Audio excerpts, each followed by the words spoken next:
மயிலாடுதுறையை அடுத்த குளிச்சார் ஊராட்சியில் வடிகால் வாய்க்கால் முறையாக தூர்வாராததால் 150 ஏக்கர் சம்பா தாளடி பயிர்கள் பாதிக்கப்பட்டுள்ளன. இதுகுறித்த விவரங்களை செய்தியாளர் கிருஷ்ணகுமாரிடம் கேட்கலாம். கிருஷ்ணகுமார், விவசாயிகள் தெரிவிப்பது மயிலாடுதுறை மாவட்டத்தில் சித்வா புயல் காரணமாக அதி கனமழைக்கான ரெட் அலர்ட் விடுக்கப்பட்டுள்ளது. இந்நிலையில் நேற்று காலையில் இருந்து மயிலாடுதுறை மாவட்டத்தில் பல்வேறு இடங்களில் பலத்த மழையானது பெய்து வருகிறது. குறிப்பாக இன்று காலை 8:30 மணியோடு நிறைவடைந்த நிலையில் மாவட்டம் முழுவதும் 12 சென்டிமீட்டர் சராசரியான மழை பதிவாகியுள்ளது. குறிப்பாக செம்மனார் கோயில், மயிலாடுதுறை வட்டாரங்களில் அதிக மழையானது பதிவாகி வருகிறது.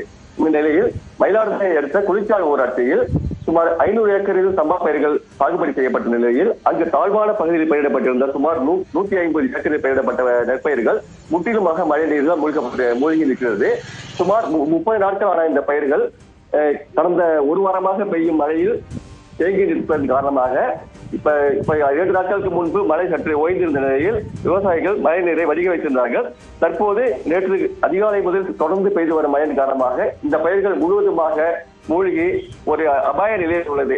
இந்த மழை தற்போது வரை நீடித்து வரும் காரணத்தால் இந்த மழை இனியும் நீடித்தால் இந்த பயிர்களை காப்பாற்ற முடியாது எனவும் ஏக்கருக்கு சுமார் 15,000 முதல் 20,000 வரை செலவு செய்துள்ள நிலையில் இதற்கான வடிகால் வாய்க்கால்களை உடனடியாக தூர்வாரி இதற்கான நிவாரணத்தை வழங்க வேண்டும் என விவசாயிகள் கோரிக்கை வைத்துள்ளார்கள். விவரங்களை வழங்கியமைக்கு நன்றி கிருஷ்ணகுமார்.